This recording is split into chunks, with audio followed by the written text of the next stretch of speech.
Welcome to Forum 360, to our global outlook with the local view. I'm Leslie Ungar, your host today. We are back in the studio for the first time in over a year. Welcome to our viewers and listeners, and welcome to our special guest today, Peter Lawson Jones. Imagine you graduate from Harvard. That's an accomplishment.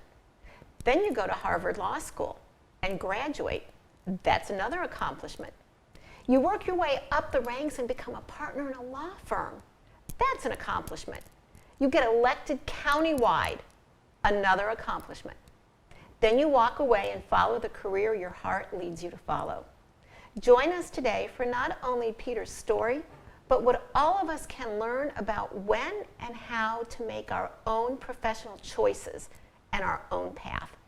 Peter joined us about 10 years ago when his decision was fairly new. Today, we get the perspective and wisdom that 10 years has given Peter and his journey. So I welcome all of you back to the studio. And Peter, I welcome you. It's good to be back, Leslie, after 10 years. Absolutely. Just gone. But I do so much enjoy your holiday cards. They are the best, gorgeous, beautiful, so artistic and creative. We look forward to it. Well, so I feel like we've stayed in touch, that's right. And notwithstanding the fact that I haven't been on the show in a while. A master at staying in touch on social media, which I'm going to get to eventually, because you are a master at keeping people aware. So I'm going to get to that, because I think that's one of your talents. Thank you. Let's start chronologically. Anytime I talk with a Harvard graduate, I have to start there. You walk onto campus in the early 70s. What would surprise us about going to Harvard? One of the things that I think surprised me and has impacted me is that the students with whom I interacted over the 4 years in college and then the 3 years in law school are down to earth in their brilliance. Especially in the early 70s when the political climate was as volatile as it was. I mean, when during my freshman year, we participated in a takeover of the administration building, and that was a time when that was happening in campuses throughout the country. I participated in a takeover my very first day on campus. Well, it took me all the way until spring of my freshman year to do so. But so the political engagement of the students, the fact that so many of the students had hidden talents that you simply weren't aware of, because during your day-to-day interaction with them, they wouldn't necessarily surface. I can remember in law school, for example, when we had an annual law school show, and the music that the students wrote was Broadway quality. And that wasn't even their real strength. And they were in law school to become lawyers. And so even in undergrad, it was very similar.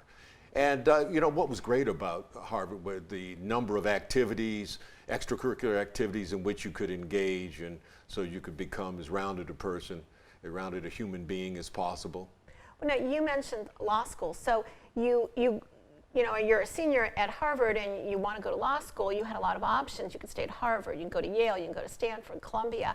Why did you choose? It's funny, you mentioned several of the schools that I applied to. I'm sure. What went into your decision to stay and basically have a double degree from Harvard? Well, the first thing, I took off 2 years between college and law school and worked in Washington, D.C. I worked on Capitol Hill for Congresswoman Yvonne Braithwaite Burke of California. I then worked on the Carter-Mondale campaign, the winning Carter-Mondale campaign of '76, and then on to the Transition Planning Group, and then I received a political appointment at HUD and returned to Cambridge in the fall of 1977. I applied to 3 law schools, Harvard, Yale, and Stanford. And quite frankly, I knew which law schools enjoyed the best reputation. And so and that doesn't mean that there aren't brilliant law students at any law school across the country who couldn't have competed and successfully at Harvard. Not saying that at all. But I knew that the reputation of Harvard was such that it would open the most doors for me and keep the most doors open upon graduation. So my eventual decision was really between Harvard and Stanford. And I really wanted to live in a different part of the country. I'd lived in the Midwest and on the Eastern Seaboard.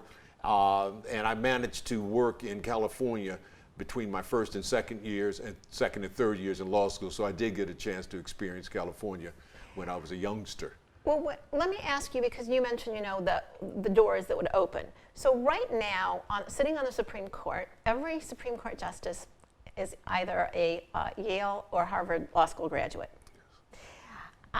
I have great admiration for those schools. At the same time, I say, you know what? Can they really understand all of America if all of them have come from Yale and Harvard? So hopefully at some point during the Biden administration, he is going to appoint someone to the Supreme Court.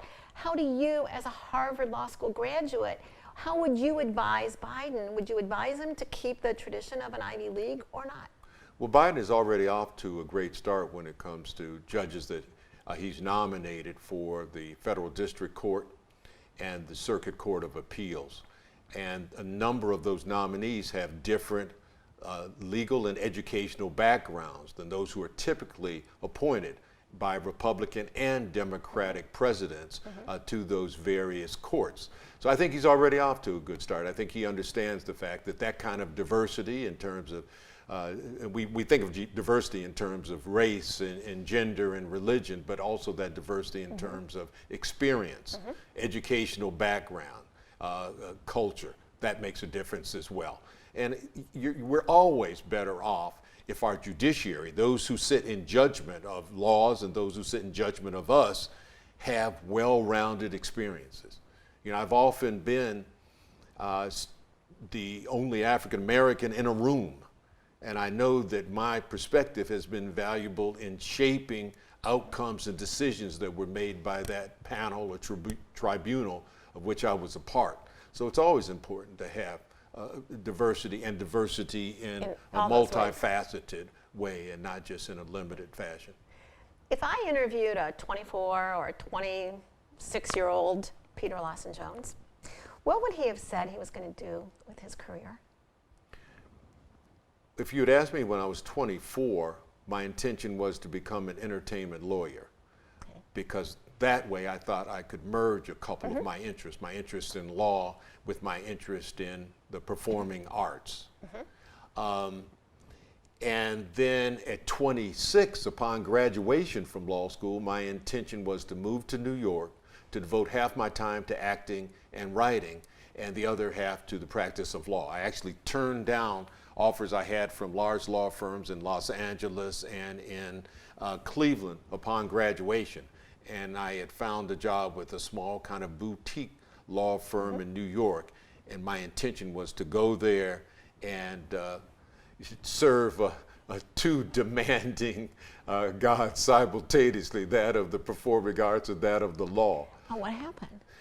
What happened was that I auditioned while I was in Cleveland that summer, taking the bar, studying for the bar exam. I auditioned for a play at Karamu. It was Raisin in the Sun, and it was going to be their first all-equity production, meaning everybody was going to get paid at union scale. I had never performed at Karamu, and I made it all the way to the callback, so I was probably one of the last 2 or 3 under consideration for the lead role. I didn't get the role, and at that point I said, well, I'll be darned if I'm going to go up to New York and subject myself to this kind of subjectivity. And so then I soon thereafter accepted a position clerking with the Ohio Supreme Court, and thus began my legal and my political career. Now, the thing that I realized today that I didn't realize when I was not cast in that role was that I had gone pretty far even to make it to the callback, because they weren't familiar with me. And there were probably other actors who had worked at Karamu for free or for a small stipend, and this was an opportunity for them to reward them, as it was going to be an all-equity play and everybody paid at union scale. But I didn't see that at that point. All You I didn't could see see how far was you would come. You only saw that you didn't that I'd been you didn't rejected. yeah, right. And I didn't want to subject myself to a which- life of rejection. Well, and but- that is the life of an actor. Yes, There's no matter question how about it. good they are, right? Well, I tell people that, especially when you're starting out, if you land a role for out of every 10 or 20 auditions, you are infinitely successful. It's like hitting 300 in baseball. It's like shooting 50% from the field in basketball. You are doing extremely well.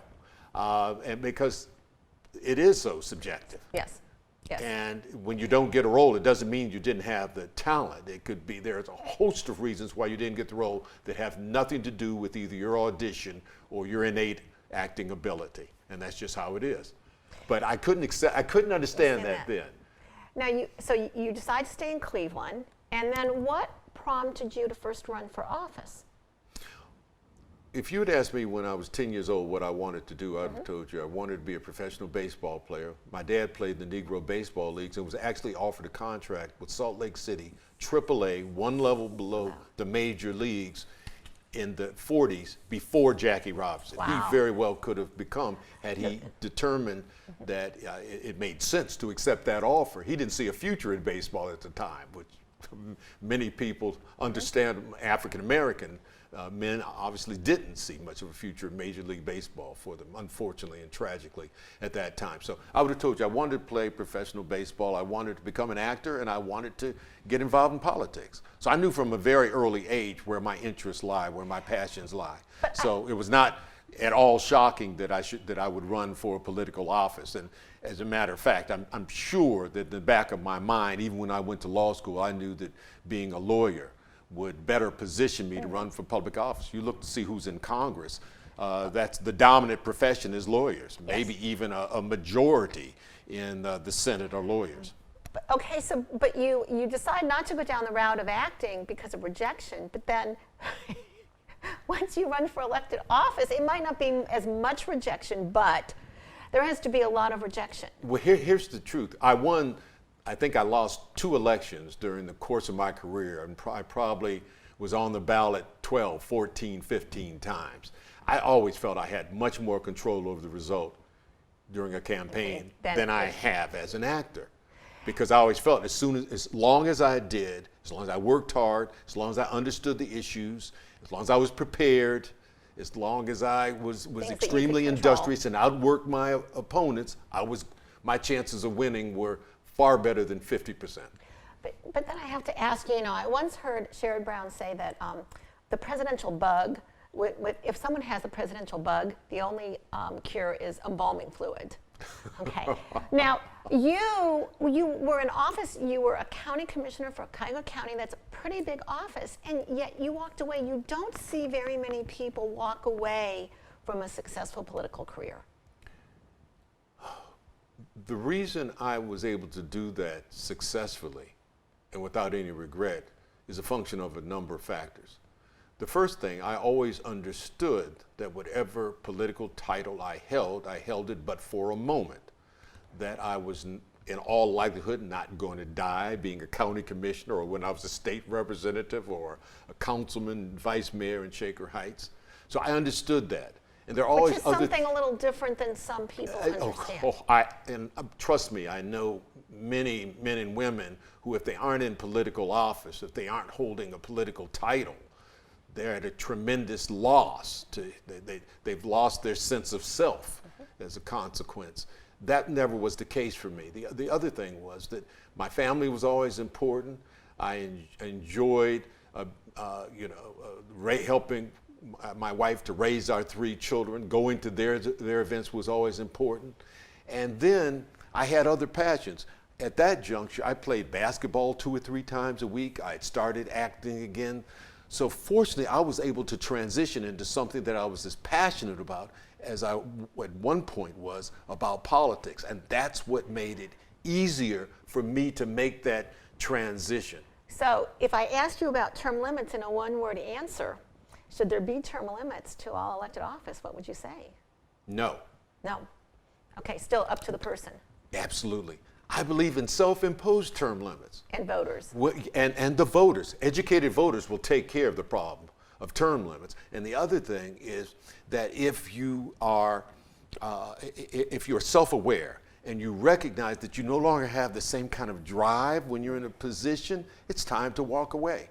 I was able to leave Shaker Heights City Council and not move into another elected position immediately, but because I knew that those 8 years on Shaker Heights City Council were sufficient. I no longer had the passion for the job. When it became less fun in the Ohio House of Representatives, fortunately there was an opportunity to move on to Cuyahoga County Commissioner. And I wouldn't have run for Cuyahoga County Commissioner for another term. When they changed the form of county government, I could have run for county executive, I could have run for county council, I could have run for judge, but none of those things appealed to me. So we're going to find out what you are passionate about. Today we are talking with Peter Lawson Jones, has a very interesting history and now is in the acting world. So as your passion changed, 10 years ago, you kind of walked away. I mean, you stayed associated with a law firm, but you kind of walked away from your traditional law practice and traditional elected office and were chasing your dream of acting. So what is something that you learned in the last 10 years that you didn't know when I sat down and talked with you 10 years ago? I could not have imagined that 10 years later, at least I wouldn't necessarily have bet on it, that at this point today, I would have shared a set with Matthew McConaughey, an Academy Award winner, with Cicely Tyson, who of blessed memory, who won Tony Awards and Emmy Awards and received an honorary Oscar, with Bruce Dern, that I would engage in improv, on-camera improv with him, somebody who's acted for 50, 60 years and has been, he's a multiple Oscar nominee himself, with Michael Imperioli of The Sopranos, who won 2 Emmys for that role. Jennifer Jason Leigh, another Oscar nominee. The one thing I would not have, although it would have been my hope and aspiration, I could not necessarily have imagined that would occur. I always had faith that if I worked hard, good things would happen, as long as I had a modicum of talent. And the other thing, one thing that I always thought that I was fairly resilient, but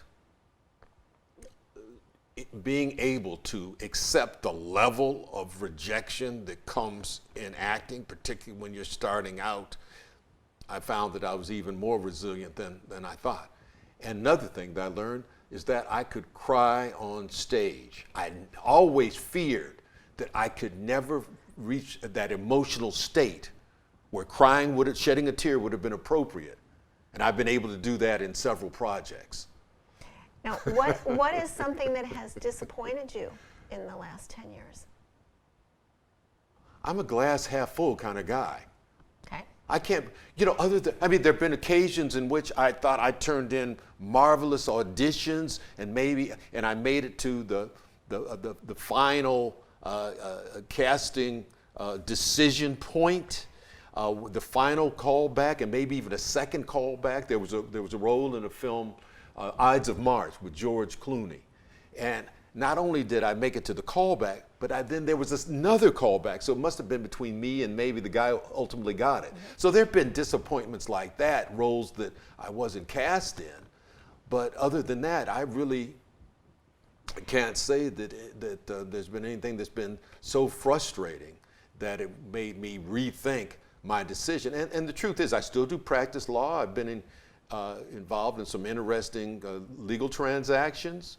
I represented the contractor who is building the LeBron James I Promise homes in Akron. That's been exciting. I have an active and successful consulting practice, community engagement, and oftentimes helping nonprofits in fundraising activities, particularly nonprofit arts and cultural organizations. So I'm still very busy, and I've written a play I've written several plays. I'm working on my third now, and the second one, The Bloodless Jungle, which is a political drama, has been successfully performed twice at Ensemble Theater, and in the next 2 years will be performed at Ryan Repertory Company in Brooklyn, at the King Arts Center in Columbus, and the Berkeley Black Arts Group in Berkeley Black Theater Group in Berkeley, California. Let me ask you, you know, the George Clooney, the you know, Meryl Streep, are they really better, or they were just lucky? It's funny you should ask that question, because the former coach, and I know you like sports, the former coach, again of blessed memory, of University of Texas, Darrell Royal, longtime coach there, once said that luck is when preparation meets opportunity.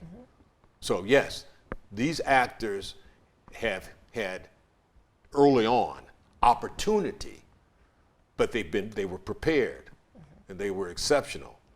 Now, of course, George Clooney had the benefit. I believe his mother, Rosemary Clooney, was an extremely successful performer in the 40s, 50s, and 60s. But most the performers that I've worked with, no, they're excellent.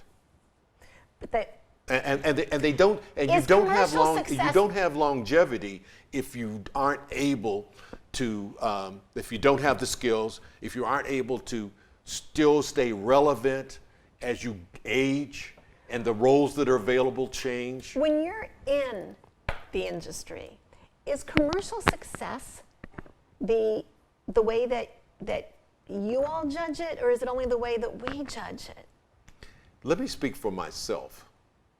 You know, my objective, I would love to reach the point where I could sustain myself and my family. Of course, my two oldest kids are out of the roost and off on their own. My youngest is a junior at Ohio State. I would love to financial success for me would be making enough so that it wouldn't matter that my pension check that I received from having been a public employee with 34 years of credit, it wouldn't make a difference if that came in. I wouldn't have to take a legal case. I wouldn't have to take another consulting assignment. I mean, that would be financial success for me as an actor. But the other success is measured in terms of those you've worked with wanting to work with you again. And I've seen that already. I'm in a movie called Heartland, which will be released at some point this year. And a few months ago, somebody from the production team at Heartland called my agent in Atlanta and called my agent in Cleveland to track me down because they have another role that they want me to play. Don't have to audition for it. Oftentimes when it comes to theater roles here in Northeast Ohio, I don't really have to audition. Somebody will call me and ask me would I like to perform in this. So that's another measure of success for me as an actor. And you know, I still have some lofty goals, and to be able to sustain myself as Christopher Plummer did well into his 80s, as Eli Wallach did into his 90s, those are two of my heroes, because they were able to stay relevant and to perform at a high level well into advanced age. So, In a sentence, you are really proficient and proactive on social media. Why? In a sentence, why? well, frankly, I think that's a great compliment, because I am not on Instagram, I'm not tweeting. But what I do try to do, I have a website, of course, an acting website, and I do try to keep my friends and family aware of what I'm doing. And I do respond quickly to emails and to text and to phone calls. But I was brought up to do that by my parents. That's simply what you do. That's a common courtity that you're simply not so common. It's a courtesy, an uncommon courtesy. An uncommon courtesy. But that's how we all should behave. But I do make it a point to inform my friends and family in terms of what I'm doing.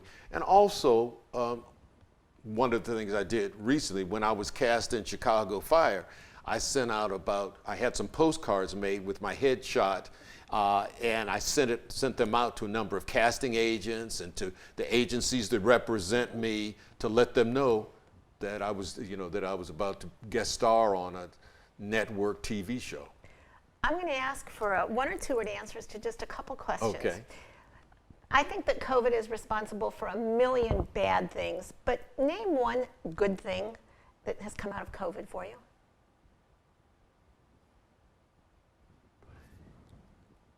Well, time with family. Okay. Who's going to be the next mayor of Cleveland?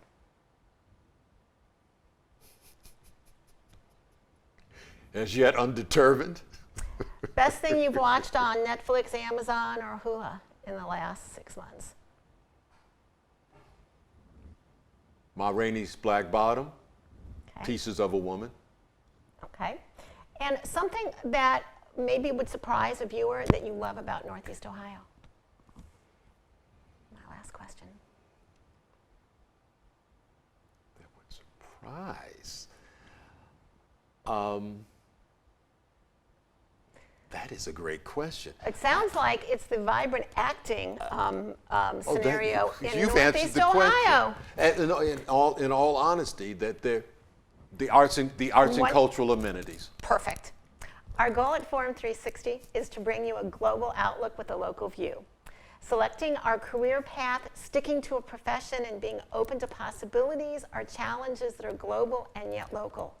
Peter Lawson Jones has an interesting story to tell. Thank you for joining us on Forum 360. I'm Leslie Unger, your host today.